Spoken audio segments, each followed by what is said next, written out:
Are there one or two questions? Usually, if you have a question, probably everyone else does too. Sometimes you have a hard time getting visas to come in. I know major corporations are having a very difficult time getting in. You can imagine major corporations are having a hard time getting visas. How Atlas Service Corps, the mighty international nonprofit that we are.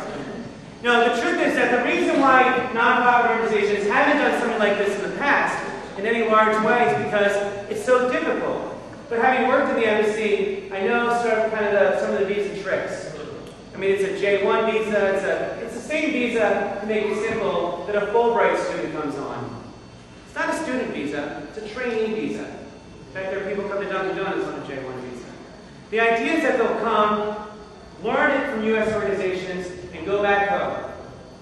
Because I don't think I mentioned the third goal. First goal is to premier management development program for NGO leaders overseas, innovative way to build capacity among U.S. organizations, and the third goal is to strengthen the international nonprofit sector. So they got to go back home, and then continue to work across borders and have this relationship, just like returned Peace Corps volunteers, RTCVs. If they didn't serve in the same country, the same town, at the same time, there's a connection there. They will support each other over time, which is important. It's important in the private sector, and it's really important in the nonprofit sector too.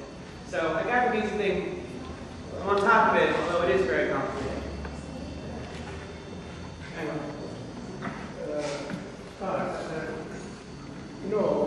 When you do have this kind of program, some course material, analyze some things, because you got to build it, you are running out, and you got to develop some course material, what exactly you have to do. Yeah, that's a great. Have I developed course material? It's a 13-month fellowship. So the first month is a full month of training. Some of it's like, you're living in America and it's not the OC. Be prepared. So some of it's just cultural. But also it's on developing best practices and things like that. And then after the first month, they get placed at that nonprofit organization for a year, for a full 12 months. So it's a 13 months for the fellow, 12 months for the organization. We'll spend 40 hours a week at their nonprofit. A lot of the training is on-the-job training. Because they're environmentalists, they'll learn from an environmental organization. They're also learning general best practices.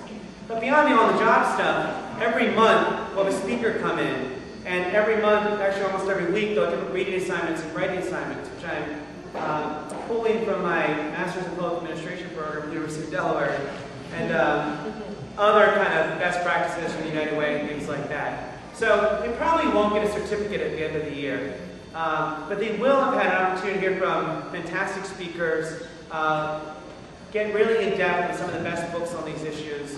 So when they go home, they truly are empowered and are better at what they're doing back in their home country.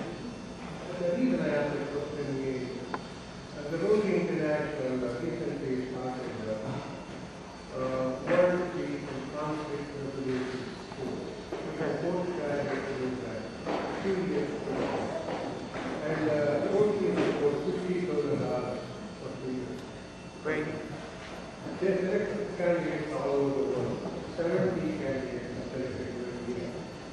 And they have chosen 7 universities. They are attached to Duke, and California International Institute, 2 universities. One in Japan, one in London, one in Paris, one in Argentina. So, great. On 10 candidates they will attach to the Rotary. There is such a course material, but the ministry is responsible to teach it. Right. But the Rotary selects candidates, recruits them, I'm hoping that my question is it a good thing to maybe attach this kind of program to the University of Delaware or some other university? right. And so that they can develop. I would love to attach this to Delaware and to Georgetown and schools across the country. And actually hoping they can begin those conversations. I mean, it should be said, though, that Rotary and the Humphrey Fellowship and the Rhodes Scholar, there are some good academic programs for NGO leaders that are purely based on, like, let's teach people overseas how to do things. What Atlas Service Corps is different is that it's not just, we're going to teach you this. It's trying to approach it from a much more, we have so much to learn from each other, let's work together and make it happen. So I'm hoping to partner with Delaware and schools across the country. I'm actually hoping to work a lot with Rotary, and talking to you and Cam Yorkston about that.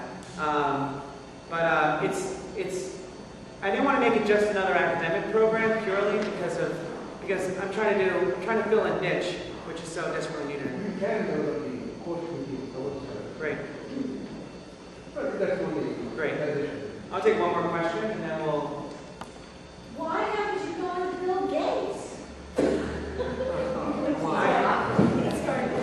I haven't yet gone to Bill Gates. Yeah, the reason why I haven't gone to Gates yet is because they're in Seattle, and I haven't been to Seattle yet. But this summer, when I was just getting started, I sent emails and phone calls to Ford Foundation, Rockefeller Foundation, Carnegie Foundation, all these, some of the biggest players in the field. Most of them are in New York. And said, hey, I just left my job and started a new nonprofit. Can I talk to you? Thinking this probably won't go over very well. Every single one of them, including the Clinton Global Initiative, met with me and talked about the idea. And some of those may be coming out in 2007 to provide support. I'm actually excited to say I also sent a random email to DuPont, to Dawn, who's actually here today. And DuPont's been very supportive in helping me develop this idea, and is probably going to help sponsor some fellows next year too, which we're still kind of working out.